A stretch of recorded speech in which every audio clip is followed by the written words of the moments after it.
ओम नमो भगवते वासुदेवाय। ओम नारायणाय।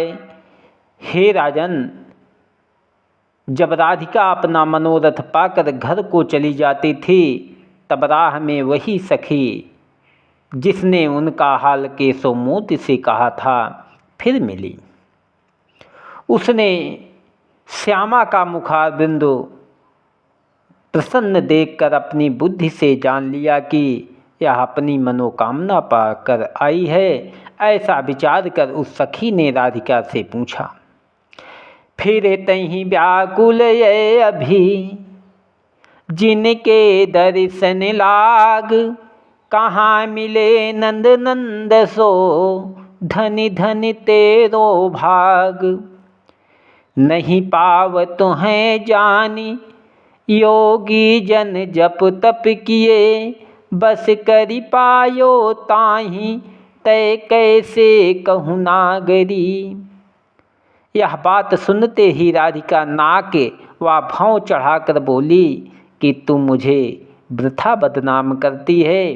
कदाचित यह बात कोई जाति भाई पुत्र पावे तो मेरा ठिकाना न लगे। को नंदन कहत तू जिनको, मैं कबहूँ देखो नहीं तिनको। राधिका का यह चरित्र सुनकर उस सखी ने कहा कि तुम दोनों ब्रज में रहती हैं, तुम्हारी चतुराई हमसे नहीं छिपेगी। दो घड़ी हुई तो गली गली नंदलाल जी का नाम लेकर रोती फिरती थी, अब कहती है मैं उनको नहीं जानती। ऐसा सयानापन तूने अभी कहाँ से सीख लिया। निपुण भई उनको मिली, वह सुधि गई भुलाए। आवत हैं ब्रज कुंजते, बातें कहत बनाए। रीझे श्याम सुजान, कहे देते अग की पुलक। मोसो कहत सयान, संग पंग रहे स्नेह जल। जब राधा प्यारी ने बहुत पूछने पर भी उस सखी से मोहन प्यारे की भेंट होने का हाल नहीं बतलाया, तब वह ब्रजबाला हंसकर बोली कि बहुत अच्छा तू मेरे सामने की छोकरी होकर मुझसे छल करती है। अब तू अपने घर जा, मैं तेरा झूठ व सत्य प्रकट कर दूंगी। यह बात कहकर वह सखी अपने घर चली गई और श्यामा अपने घर आई। सकुच सहित भृसुभामि दुलारी, गई सदन गुरुजन डर भारी।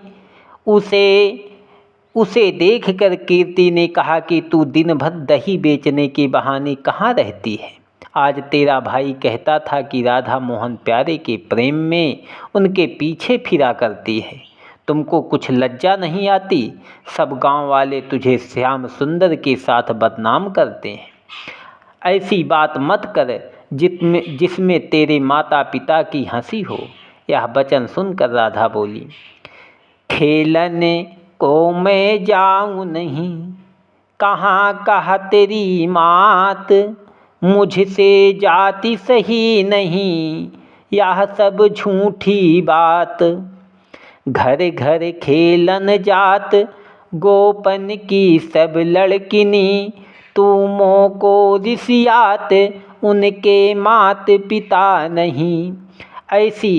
ऐसी बात झूठ सत्य बात कहकर राधा ने अपनी माता को प्रसन्न कर लिया और अपने मन का भेद किसी से नहीं बतलाया।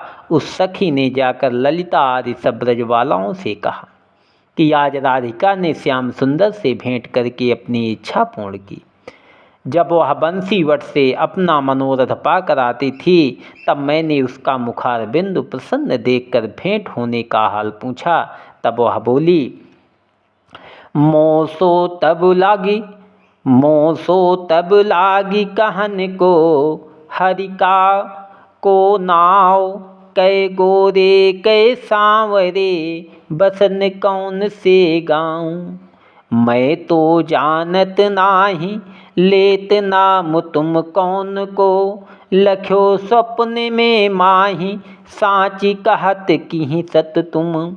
यह बात सुनकर ललिता आदि ने कहा कि हमारे सामने राधिका की सामर्थ्य नहीं है जो मुकर सके। तब वह सखी बोली कि अब ऐसी राधिका नहीं है जो पहले थी, भेंट करने से उसका हाल तुम्हें मालूम होगा।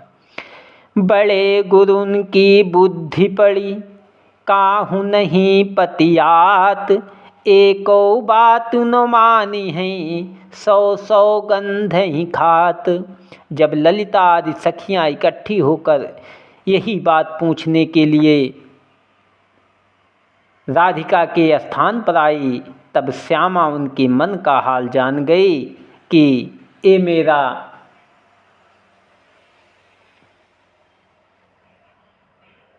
भेद पूछने आई है। काहू को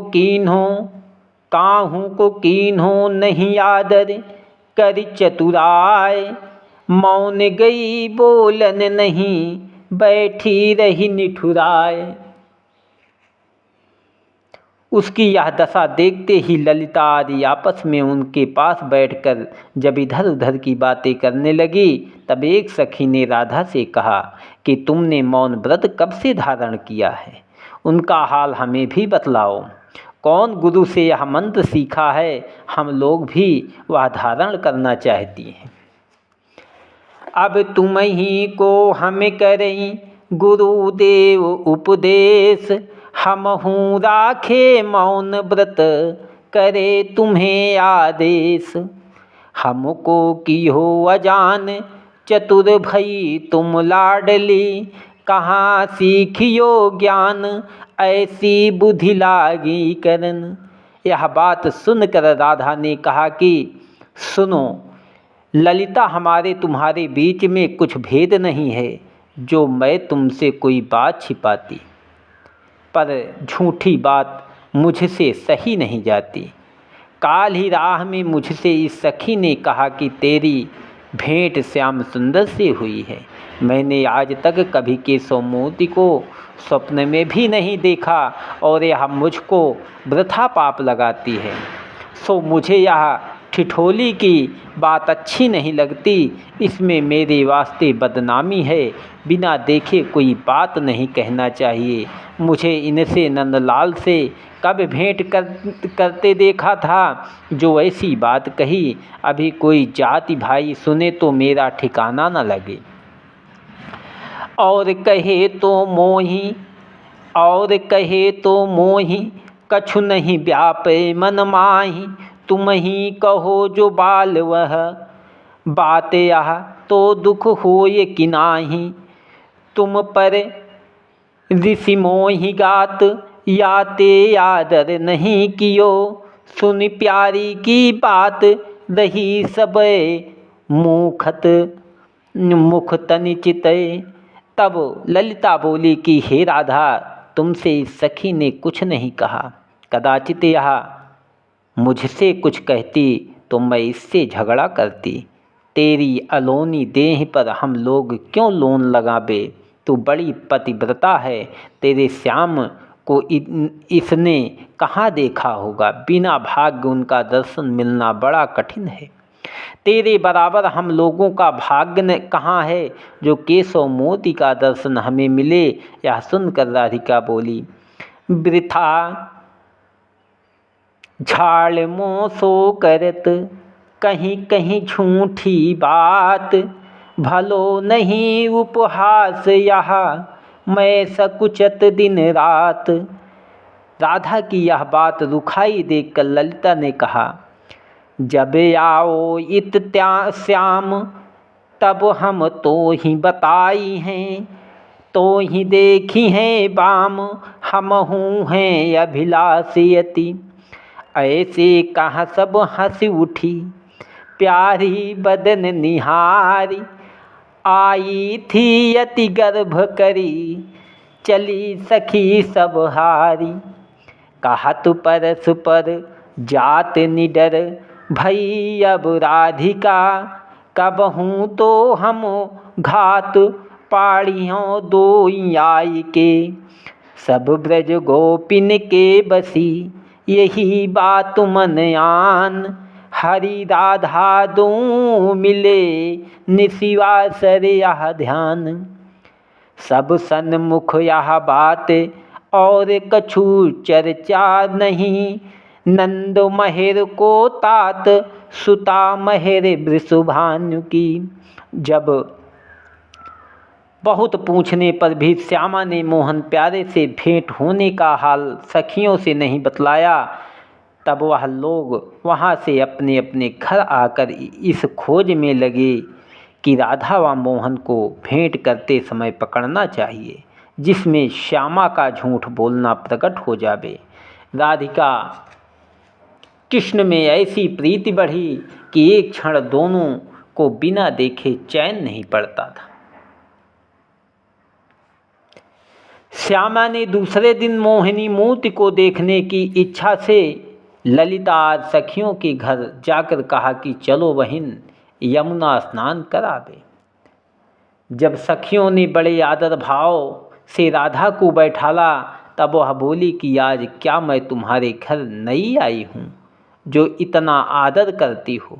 ललिता बोली कि जैसा अपने गुरु का मंत्र पढ़कर तुमने हमारे जाने से मौन साध लिया था, वैसा हम लोगों को नहीं आता। जैसे सदा हम तुम्हारा सम्मान करती थी, वैसे आज भी किया। यह बात सुनते ही राधा ने हंसकर कहा कि उस दिन का बदला आज तुम लोगों ने मुझसे लिया। यह सुनकर सब सखियां हंसने लगी। यही विधि हास हुलास करी, सखिन संग सुकुमार। चली नहाए यमुना नदी, श्री वृषभानु दुलारी। सकल रूप की रामुनो, नागरी मृगलोचनी। भरी आनंद हुलास, कृष्ण प्रेम में एक चित। जब श्यामा सखी समेत यमुना जल से स्नान करके बाहर निकली, तब उसने क्या देखा कि केशव मूर्ति नटवर रूप साजे कदम के नीचे खड़े हुए बंसी बजाते हैं। उस मोहिनी मूर्ति को देखते ही राधा ने मोहित होकर लज्जा छोड़ दिया और नंद कुमार को टकटकी बांधकर देखने लगी। श्यामा नटवर रूप को देखत ही सुख पाए, चित्त पुतरी सी रही, देह दशा बिसराए। उतवन रहे लुभाए, नगर नव नव किशोर वर। प्यारी मुख धिगलाए, नयन नहीं भटकत कछु। यह दशा देखकर ललिता आदि सखियों ने राधा से कहा कि कल तू मोहन प्यारे की भेंट करने से मुकर कर कहती थी कि मैंने उनको स्वप्न में भी नहीं देखा। आज तेरी क्या दशा हुई जो सांवली सूरत को टकटकी बांधकर देख रही है। अच्छी तरह इनको देख ले, जिसमें यह मोहिनी मूर्ति तुम्हें ना भूले। तेरे दिखलाने के वास्ते केशव मूर्ति को हमने यहाँ बुला लिया है। राखो चिन्ही इन्हें अब, नीके ए हैं मन भावन सबही के। भले सकुन आई हियाँ, भयो तुम्हारे काज। अब कछु हमको देवगी, मिलई हूँ ये ब्रजराज। यह बात सुनते ही राधा मन में पछताकर कहने लगी कि कल मैं सखियों से मुकर गई थी, आज प्राण प्यारे की छवि देखकर मेरी यह दशा हो गई। अब मेरी चोरी सखियों ने पकड़ ली। इन लोगों से मैं बहुत लज्जित हूँ। जब ऐसा विचार कर राधा का मुख मलिन हो गया, तब ललिता बोली कि प्यारी तुम मत पछताओ।